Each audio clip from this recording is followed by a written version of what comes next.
Hey guys, what's up? Today we have a Todd Rexford knife, and this model is called the Injection. There's a little story behind this knife. Back in 2010, when I started collecting knives, or maybe not collecting, but when I was still new from the world of knives, I was surfing between a lot of forums, and one of the forums was called the Jersey Devil. I still visit now and then. And around in the March of 2010, one of the forum member by the name of Commodore Wheeler, he showed off a Todd's Epic Center, and I was immediately in love with that knife. So I wrote like right away within few minutes to Todd, because Todd was a member there. Um, and Todd told me his book was still open back in 2010, and the wait time was 18 months. So I said, sure, why not? 18 months, time flies. And then I forgot about it. 2013, mid 2013, that's more than 3 years later, I received an email from Todd, and he said, my order is up. One knife I would like him to make. And I was so shocked because my brain went numb, because 2013 was probably Todd's best year, because he came out with a lot of great design, classic designs, and his name was really well spread. Um, he did a lot of good stuff, and a lot of his knives really broke record height in auctions. And I told Todd to make me a certain knife model with a certain lock, with certain material, in a certain shape. And Todd told me that that's not possible, because it's way out of his standard lineups, and he has to protect some of his buyer who spent a lot of money bidding on his special knives, which I understand. So I told Todd, in that case, I just gave him a price range, and he can make whatever knife he feels like within that price range, as long as it's between 3.5 inches and 4 inches long in blade length. So a couple of months later, Todd sent me this knife, and I was blown away, because this knife is just incredible and amazing, and I will tell you guys why.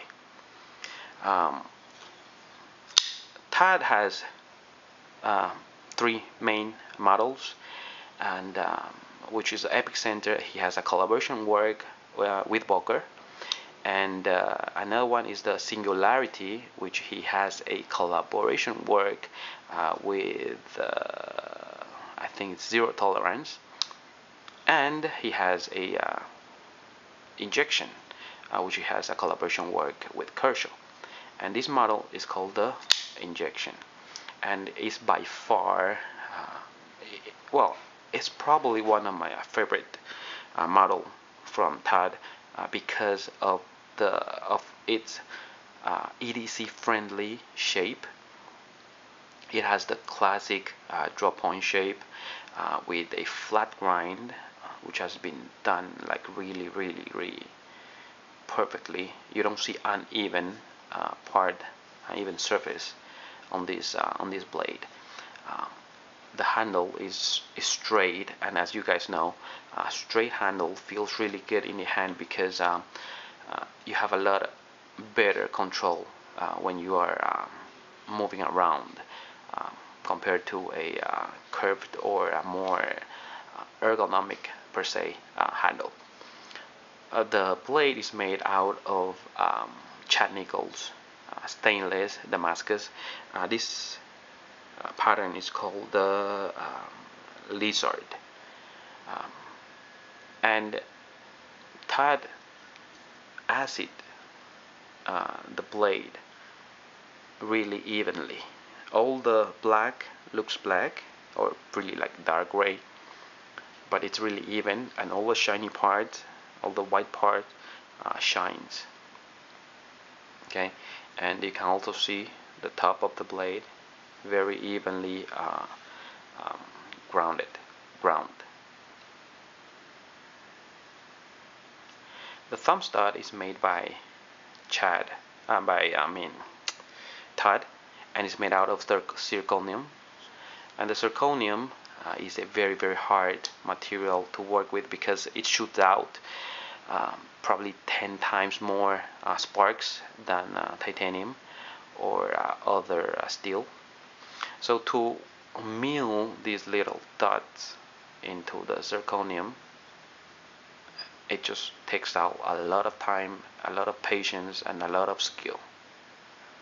But it turned out like it turned out perfect. A lot of grip, a lot of grip. Although you don't believe it because it doesn't look like it has a lot of grip, it does have a lot of grip. Okay, and the thumb stud is useful for both hands. Then the bolster is also made by zirconium, made of zirconium, and it has this hairline style polishing. It looks really high class because it shines, but at the same time it has that texturized shine. And again, it's really hard to make because of the spark that it shoots out everywhere when you are grinding it. Okay, the pivot you see here has a pivot ring around it with a mokume. I believe it's also Chad's mokume. And the mokume is made out of copper, brass, and nickel silver, which has a similar process as the Damascus does. So it's also a really expensive and hard to make material. It just adds so much texture and color to the knife. And on the other side, it has the a pivot that's inside the ring, adds the look, and also I believe prevent the screw from getting loose. That's Todd's signature on the tang or near the tang, and the liner inside is titanium, but it's been dark colored. Really cool.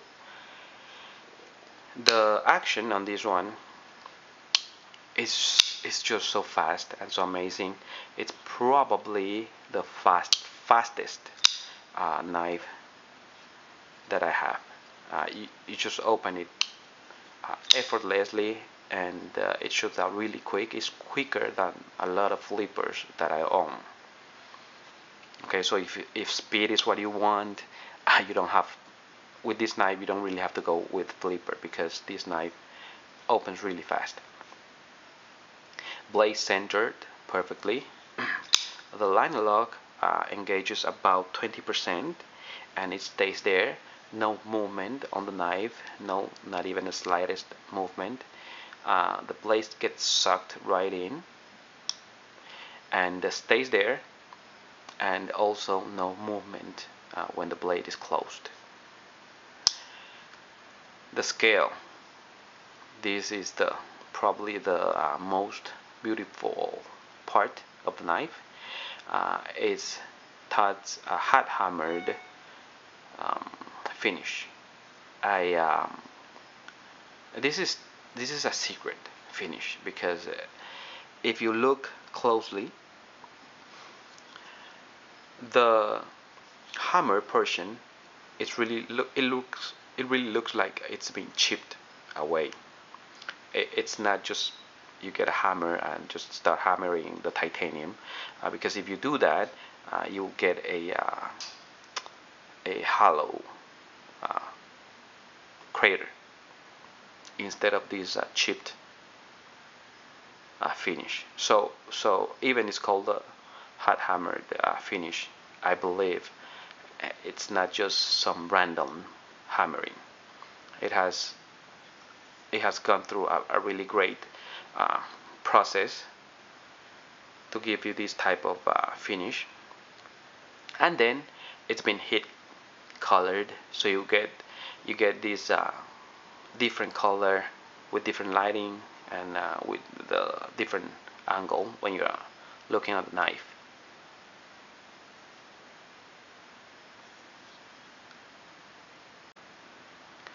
The clip is also hot hammered, and it rests on two stand-ups, which raise the clip, so it can make the clip can be flat.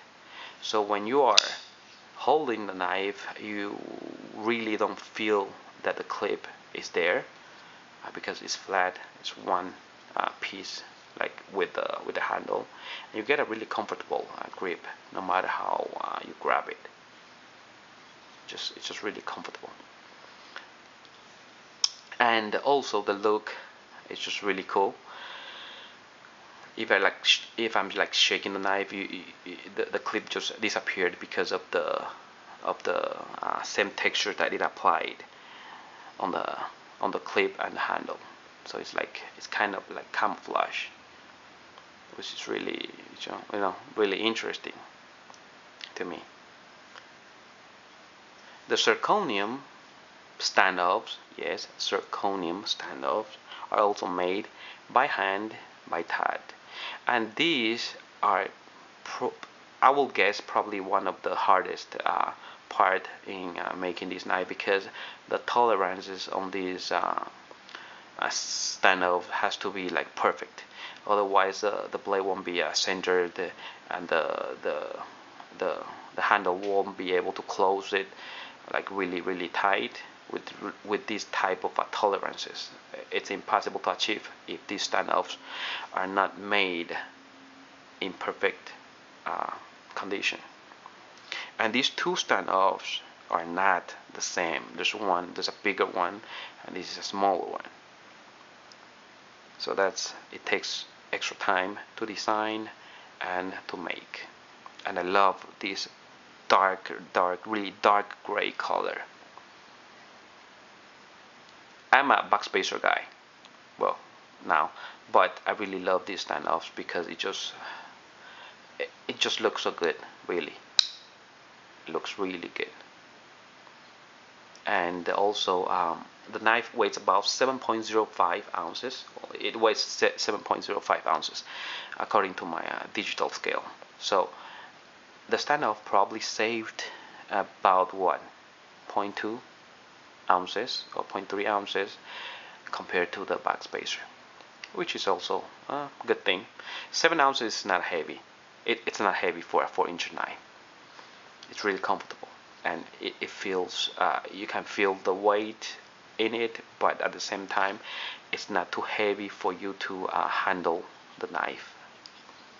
A few more details that normally you don't a new to knife guy won't appreciate or discover is that you see these standoffs, right? But you don't see the screws for these standoffs.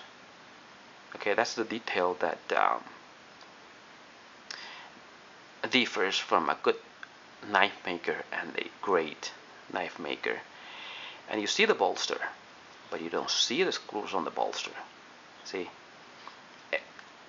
Todd can do the easy thing, which you just drill a hole here and put the screw on top of the scale. But instead, he had the screw inside. I don't know if you can see it though, but the screw is right there. Okay, there's the screw. So Todd takes that extra step to make this a great knife, not just a good knife. And on top of that, you see the design of this knife, which is two-piece separated piece, which adds a 3D uh, look to it. And this is not easy to make, let me tell you, because although it's not touching, but Todd has to make it in a way that the space between the bolster and the scale has to be the same. That's the hard part, because if the space differs way too much, it breaks the harmony of the knife. So when you see it, everything is just, precise. So that's it about this knife, and I believe Todd is a great knife maker, because not because he makes good knives, but because he can take some designs and reinvent itself. If you Google Todd's website and check some of his design, you will see a lot of features that you usually, or maybe you don't see in a custom knife maker's knife. A lot of it is really hard to make, and a lot of it you cannot even imagine how he does it. Some of the design he makes, he really has to try, and maybe out of 50th times he can make it right. And that's what that's why his knife is so desirable, because it's different, it's good, and it's really user friendly. All his knives, they have this really user friendly shape. I met Todd once in a gathering show. He's a very young guy. Well, at least he looks young and skinny and really down to earth. When I met him, he has his jeans and t-shirts, and it was like really late. He has his red eyes, but he's still talking to everybody. And I asked him how many knives he made in a year. He told me around roughly 100 knives, because all his knives, every little thing you see here, are either made by him or heavily customized by him. So he doesn't have time to make more than 100 knives a year. And if you guys do some math, there are thousands of people who want his knife. I want 10 of his knife. So if just me, I want 10 of his knife, or if the money allows, I want all his knives. But let's say if there's 1,000 people who want his knife, and everyone just want one of his knife, and he can only make 100 knives a year, the 100th person who will receive his knife, that it will be like 10 years later. And that's why the price of his knife has been raising and raising and raising. It's not crazy. It's for a very good reason, because it's good stuff. It's very few, very hard to make, and not everybody can make this knife. Not everybody can make this knife. A lot of custom knife makers, they can make a titanium bolster knife with carbon fiber and the blade, but to get to the precision that this knife has, you either have to be a genius, or you have to have. So as I was saying, you either have to be a genius or have years and years of experience in making knives, and this is truly a masterpiece by my standard. I know I have handled some knife. I have not handled all the knife in the world, but out of all the knife that I have handled, this really is something. And if I have to pick one knife to carry for the rest of my life, it will be this one. Uh, Not because it's better looking than my Terzuola, not because it's better, I don't know, than some of my knives like Manaro or my GTC or my Todd Beg or my, well, you know, my RJ Martin. Because all these knives, they have their own life, they have their own character, but this knife has that character that makes you want to EDC it. Maybe because of its simplicity, shape. So that's a hard part. Make the simple thing to become not simple. Well, I don't know if you guys get it, but the hardest thing in the world is to make things simple, because life it's hard already and complicated. And if you can make something simple yet complicated yet complex, I think you got something there. All right, guys. So thank you for watching, and let me know if you guys have any question or any detail things that you'd like to know about this knife. I'll answer them gladly. And no, I will not be carrying this knife. I was just saying, if I have to carry a knife for the rest of my life, it will be this one.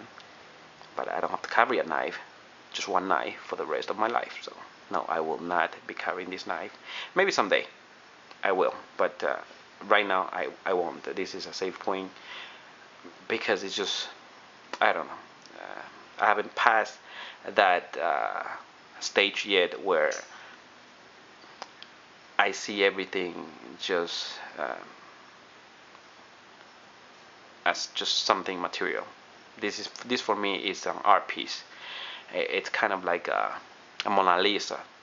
You just don't put it in your living room, or a Picasso. You just don't put it in your kitchen. Well, that's my thought though. Thank you for watching, and you guys take care. Bye.